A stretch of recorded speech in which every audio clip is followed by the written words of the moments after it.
I have begun to think of life as a series of ripples widening out from an original center. Seamus Heaney. The middle of the pitch. In a sport whose rules encourage a myriad of different playing styles and philosophies, and whose geographical and cultural reach allow for countless interpretations of the rules, access to the middle of the football pitch still reigns supreme. Now, that might sound crude, and I don't want to mislead. In fact, one of the notable trends of Arsenal's nascent campaign is the tendency of its pivot players to abandon central areas of the pitch and join the backline/wide areas. So what exactly am I talking about? In the spirit of saving time, I am going to cheat and call upon the father of positional play, Josep Guardiola. Primero porque tenía laterales que eran como centrocampistas. Y yo teniendo al lado lo puedo meter en el centro y yo puedo meterlo por dentro. Y me di cuenta un día en un juego que hicimos que lo puse ponte dentro y teníamos para todo. El de adentro le tacan por todos lados. El de fuera le tacan por el aficionado con las pipas de atrás, le ataca el que está por delante.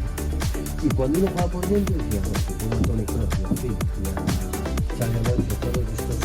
Pues eso me daba de extra pases.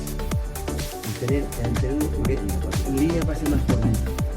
Y al final línea de pase, yo siempre pienso que equipos que generan pases de 5 o 6 metros siempre llega al Napoli de lo mismo y es un espectáculo. Hay un espectáculo. Y para mí es el mejor equipo que juega en Europa. Y todo genera jugadores, no tiene grandes cracks. Esa es la pregunta que me hacía. Grandes, sí, pero todos son condescendientes, todos están muy cerquita. No hay un pase de 10 metros. Entonces el riesgo de pérdida con un pase de 5 metros es muy pequeño. Siento muy buen pie, el Hansen tiene Jorginho tiene un tema maravilloso, Alan, los centrales conducen bien, y todos hacen fila de y arriba. Lo hacen todo muy. Entonces, los laterales por dentro te ayudan a tener ese extra pase, el pase lateral extremo siempre en diagonal, el frontal. El frontal del extremo, que son laterales del extremo, hoy día al extremo nadie juega todos por dentro. A mí me gusta jugar abierto. Yo tengo amplitud y con profundidad. Son equipos que basculan, cuando le metes ahí tienes que bascular. Si tienes cuanto cerrar es fácil para ir a 4, cuando tú no te hagas mucho es más jodido para ir. Entonces el pase lateral cuando el punto de gol siempre es así, y así. Y la recepción es así. Y la recepción es siempre el extremo la recibe para atacar, no la recibe así. Both interviews above I transcribed by @Jaminawani, who has kindly allowed for their usage in this article, and who can be found on Patreon and Twitter. In both clips, Guardiola outlines the importance of having players in the middle of the pitch, even going as far as to state that is where the best players should play. Guardiola draws reference to a number of different superiorities that are engendered by the occupation of central zones, both defensively and offensively, but both stemming from a common fact: the proximity of multiple passing options. On the flanks, this isn't the case. As Guardiola points out, the sideline is the best defender. The geometric finitude of a football pitch means that the wide player has less angles at their disposal. In central zones, there are more angles, and where there are more angles, there are more workable solutions for the player who has the ball. In short, there are more choices. A team's collective ability to access the middle is, therefore, inexorably important. Not only is the middle where potentiality is more abundant, but it is also, as you get further up the pitch, where the highest quality chances come from. The penalty spot is in the center rather than to one side, because the former yields a higher quality scoring opportunity for the kick taker. So what does this have to do with Arsenal? We'll get there, I promise. Now, we've established that there are superiorities that come by way of having the ball in central areas. But what do these superiorities rely upon? Why doesn't every team just play through the middle a bit more? In a word, the players who occupy these central zones have to be able to have a base skill set, which, interestingly enough, Guardiola makes sure to underline, can be taught to any player. I've categorized the pertinent qualities as follows, with the important caveat that though this applies to central players generally, I am thinking of interiors, that is to say, the advanced number 8/number 10 types, given the focus of this article. The player must have a good gauge of space and time. This has to do with a player's temperament and game intelligence. In Guardiola's words, when you are in the middle, they attack you from all sides. The ability to gauge space and time where there is less of it is vital in order to retain the ball. the ability to receive the ball. This might sound like a moot point, but where there is less space and time, players must be able to receive so as to set up their next action well. They have to be, to some degree, mobile and/or nimble. Body control must marry temperamental quality. The ability to turn with the ball. Players in the middle will normally be receiving with their back to goal. They must sometimes turn to face it upon reception. In order to do that, they must be able to turn with the ball. The ability to pass the ball. The proximity of players will help, but players must have a base level of technical empathy, given that the recipient of their pass might well also have limited space and time at their disposal.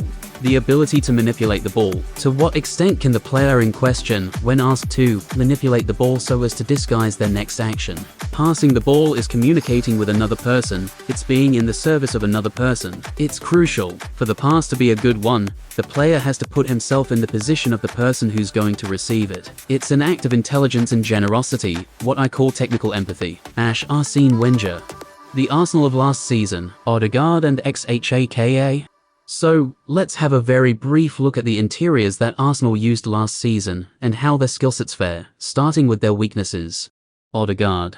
He's hilariously one-footed, which impacts how he can receive the ball, and where he can pass/move it with it, after reception, something we often refer to as angle bias. He's also not a good shielder of the ball, given that he has such a pronounced angle bias, and can't reliably use his frame to protect the ball upon reception in these central, congested areas. His retention capacity when he is static in these zones is more limited. He makes up for it with an extremely good gauge of space and time, like I'm talking near best in the world. He's impossibly good at finding the spaces in the pockets, and regularly alters his step and stride length in order to receive optimally in these tighter areas of the pitch. I've personally never seen anyone work around such an obvious flaw in their skillset, one-footedness/angle bias, as creatively and efficiently as Odegaard.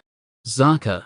This was the first full season that Xhaka had ever played between the lines for Arsenal. Xhaka is relatively broad and stodgy for an advanced player. He's not as nimble as your Pedris or even your Gundogans of the world, which hampered his capacity to turn and face play. Still yet, his ball manipulation was solid enough to remain unpredictable, and like Odegaard, his gauge of space and time was excellent. So often we'd see him play quick wall passes out wide upon reception, perfectly aware that he couldn't stop and start on a dime like other advanced number 8s.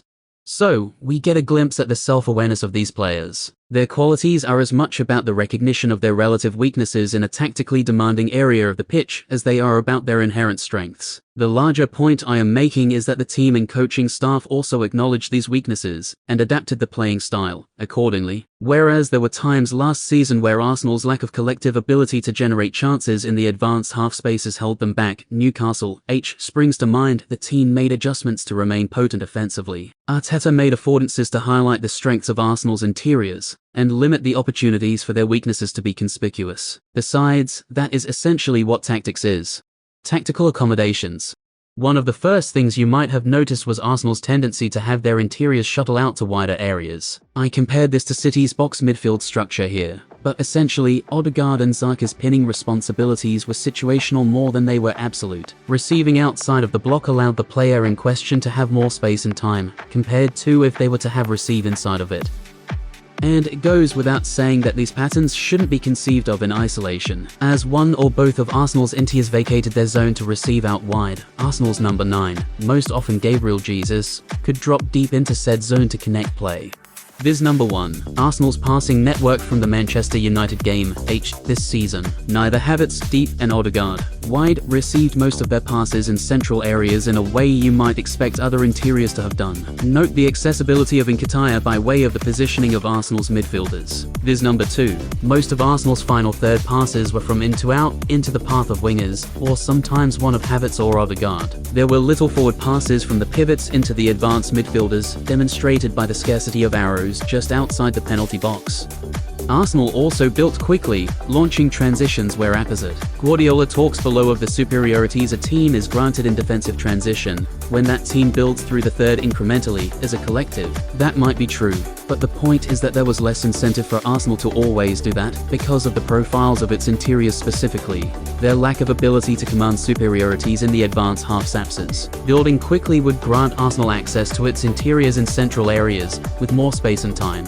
All of the above are situations where Arsenal eschew incremental progression in favor of finding their interiors, top 2, Odegaard, bottom 2, Xhaka, while they have space ahead of them. It's worth mentioning that Xhaka's superior running power made him a better off-ball threat, hence Zinchenko and Partey looking to pick out depth runs.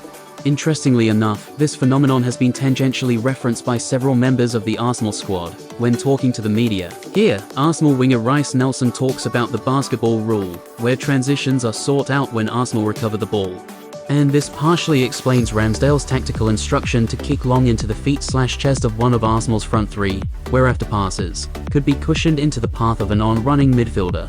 Not only did Arsenal's interiors enjoy more space and time on the ball when Arsenal built quickly, but they were also afforded a lot of diagonal passes, which are much easier to receive. I'll let the big boys do the explaining as to why exactly that is more effective. It is of course worth pointing out that both Guardiola and Arteta are talking about passes into the feet of wingers from full-backs. However, this remains just as true as passes into the feet of advanced midfielders. Diagonal passes allowed Arsenal's interiors to receive the ball in dynamic game environments. I have hopefully already conveyed why neither Odegaard nor Xhaka could receive optimally, with their back face to goal. Well, this was another consideration.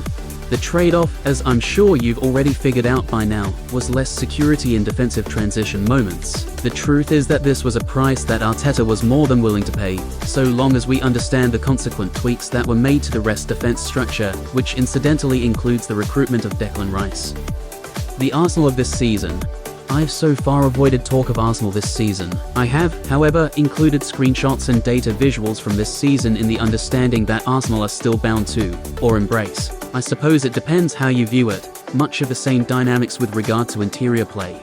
The tactical accommodations that were made brought about a collective identity, a young, energetic, dynamic and, literally, forward-thinking football team. Arsenal were relentless when they wanted to be, and despite the relative flaws in the skill sets of their interiors, Arsenal actually could break teams down in settled attacking play. They might not have been City level at it, who is? But there were a number of times where we saw passes from the first or second line into the feet of Arsenal's advanced midfielders, where the latter could turn and create. Arsenal's third game of the 23-24 season against Fulham H. A forward pass is achieved into the feet of Odegaard by Saliba, possible because of Saliba's deception, and Odegaard's capacity to find space in the pockets. With that being said, the identity that Arteta and Arsenal managed to cultivate was a big part of their success in the 22-23 campaign. And, though I won't get into the particulars of this season, all of 4 league games in, a lot of those conditions detailed in the tactical accommodations section have been harder to find. Arsenal's recruitment, though impressive, did not address the lack of qualitative superiority in advanced half spaces. The in-house options of Fabio Vieira and Emile Smith-Rowe should probably be noted, though the latter is still yet to feature in the league this season. Havertz, for reasons I won't go into, is no better than Xhaka in those areas. The same hurdle must therefore be navigated, and that has, so far, been difficult to do. Part of that has been the integration of new players, and the other new dynamics that have been incorporated. And another part of that has been the deliberate efforts of opposition sides to take away the very game environments that empowered Arsenal's interiors.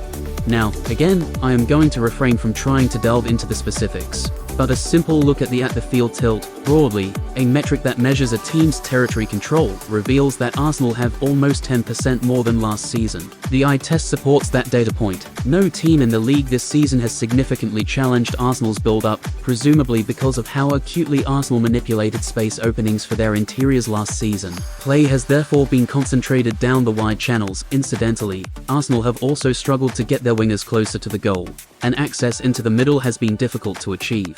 Arsenal are good again, seriously good, but that means that teams are affording them that more respect, more readily acquiescing territory out of possession. The new season brings new challenges. Arsenal will have to kick it up a level, but hey,